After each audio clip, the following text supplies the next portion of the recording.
Niro turns around and he's like,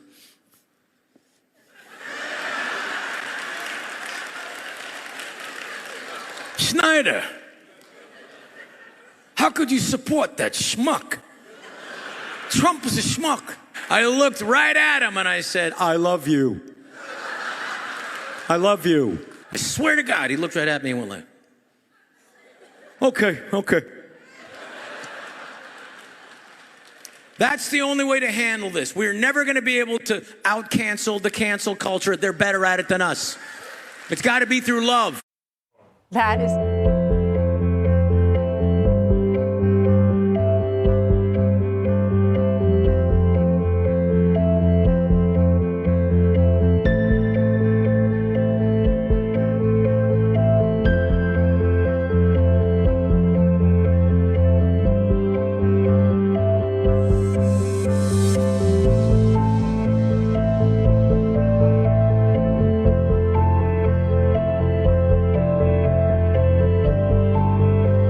Just want to bring in, because this goes global, and we had the leftists out protesting in the US over the weekend against the No Kings protest, which is really an anti-Donald Trump protest. And De Niro, of course, was out there as vitriolic as ever. Trump does not understand anything about humanity, people. He has no empathy. I don't know what he is, but he's an alien, and he wants to hurt this country. It's something deeply psychological in him. He wants to hurt people. Oh, they're just nuts, aren't they, Gemma? And there's millions of them out there protesting on the weekend. I always get my geopolitical advice from actors because they so live in the real world like the rest of us, don't they? They know how to, they know financial stress. They know about, paying bills. My God, Robert De Niro, that poor man of the people. God, thank God we've got him speaking for us. I mean, what an absolute farce. He seems to have lost sight of the fact that President Trump was elected in a red wave tsunami and that he has, since being in office, did what he said he did. What do they say? They say promises made, promises kept. Yep. These people, like No Kings, it is a tremendously poignant example of the disconnect and delusion of those rusted-on elements of the political left. Because normal people look at this and go, you're crazy. You're crazy. I have been Trump agnostic, A, because I don't live there. Yeah. I've got no horse in the race on an emotional level either.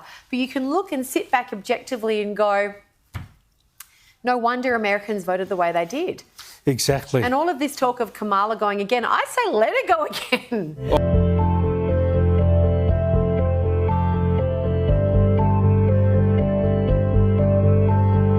I do. I love him. And look, it's got to come through love. And it's true. And if, the Bible says you don't get a reward for loving your brother. You get a reward for loving people who are your enemy or people who, and he's not my enemy. I love him and he's angry. And the way to really do this and to confront this is through love. And I respect him as an actor and as a person. And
It's time for Media Meltdowns, and who wants to guess how the leftist media described the violent Antifa-like protests that broke out the front of a sold-out Turning Point USA event at UC Berkeley?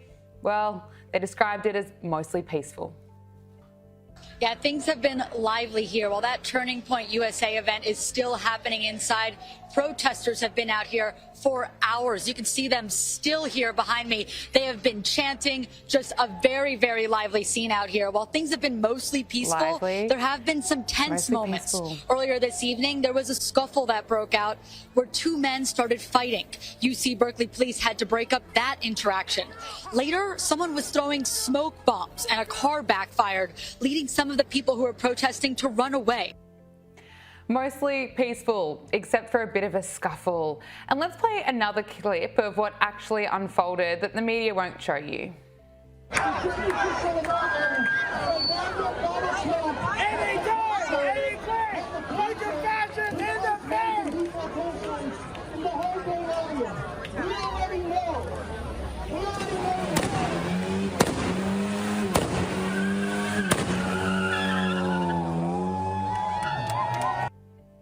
And here's another clip of thugs mocking Charlie Kirk's assassination. You're dead, homie. You're dead, homie. Yeah, that didn't make it on the left-wing news either. Instead, CBS wanted to show this student's voice to be heard, who described Charlie Kirk's legacy as vile and disgusting. But other people are happy to be here for the event. Turning Point USA should not be here, and they are like a fascist organization, and nobody here agrees with what they are saying. And obviously Charlie Kirk has been a big issue with like a lot of college campuses and people on college campuses, so we just think like, I mean, obviously I didn't really follow him a lot, but knowing what he did and knowing the things that he was saying, it's just like vile and disgusting. So we don't want to support his organization, and I don't think that the Berkeley chancellor should have let them come here. Maybe she should start following Charlie Kirk's message and listen to a bit of what Charlie Kirk had to say. What about other leftist media outlets like CNN? The outlet that described the BLM protest as mostly peaceful as well, described Trump's assassination attempt as a fall.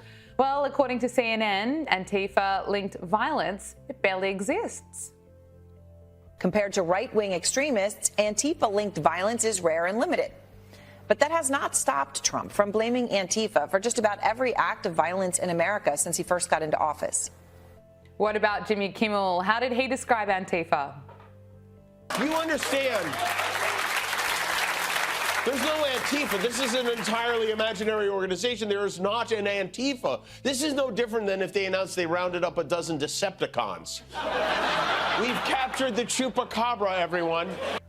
That's right. According to him, it just doesn't exist. And the thing is, these people claim they're telling you the truth. According to late night host Stephen Colbert, shows like his are designed to tell you how to think. I'm curious what you feel like the great affirmative case is for a show like yours. Why should shows like mine continue to exist, or like Kimmel or Jimmy or whatever? And I said everyone plays a great affection, which is why I'm saying I said, why? Oh, we're like your friend who at the end of the day paid attention to the news more than you did. And you're aware of it, you just didn't do the detail work. We know more than you, is essentially what he's saying. And then we curate that back to you at the end of the day. But it's really more about how we feel about it, or I as the person who like is the vehicle for that. How we felt about today. All those things that might have made you confused or angry or anxious or happy or surprised or something like that. I feel that way at the camera, or to the audience, really. I'm really performing for the audience, and the camera captures it. Joining us now is CJ Pearson, RNC Youth Advisory Council co-chair. CJ, it is great to see you again. How's Stephen Colbert essentially admitting that he thinks he knows better? I know more than you do. It's just so painful. But I want to get your thoughts on the leftist media describing these violent protests as mostly peaceful. I mean, we've heard that before. You know, yeah, you're exactly right. We've heard this before. They don't even have any new lines to come up with to describe, you know, Antifa trying to intimidate people from engaging in the free expression of their political beliefs and ideals. And this is truly unfortunate when you look at the history of UC Berkeley, which used to be a bastion of free speech. Of course, it is no longer that. We saw that last night. You know, we saw rampant violence, them setting things on fire, all because they were upset that they might be exposed to speech they didn't disagree with, that they disagreed with, or that may have hurt their feelings. It's completely insane, but it goes to show this is what's happening in our college campuses here in America, and we need to get serious about ensuring that we got to root out this indoctrination. These campuses used to be about education, no longer the case, it seems. Yeah, and looking at the protests, I mean, they were so violent. A video has gone viral that captured a man beating up a Turning Point USA supporter near UC Berkeley. That man has been arrested and charged. And, you know, these Antifa-like thugs were causing so much chaos, as they always do. There were people mocking Charlie Kirk's death. Let's just take a look at another video. Last hour, we've highlighted for you as some fights broke out in this crowd. Again, we know 2 people have been detained as emotions are high and tensions are high, as we saw some of those protesters clashing with people waiting in line to get inside. We know the university has added enhanced security measures. They've called in a lot of police from Berkeley as well as UC Berkeley, and Turning Point USA has also hired some of their own independent security to be on campus. There are strict policies to actually get inside of Zellerbach Hall, but we know certainly tensions are high outside of Zellerbach Hall right now. We want to show you some more video here of some of that law enforcement presence as they took at least one. Yeah, a little bit more detail on Fox News compared to that CBS report, but it's just so horrifying to see some of the violence. I mean, and Charlie Kirk was assassinated just 2 months ago for speaking the truth. We heard an ABC reporter kind of romanticize the alleged assassin in a bizarre news report as more details were coming out about the assassin. Now, despite all of this, despite all these woke lefties who still describe Charlie Kirk as vile, there was a packed house at UC Berkeley for the TPA USA event. Let's take a look.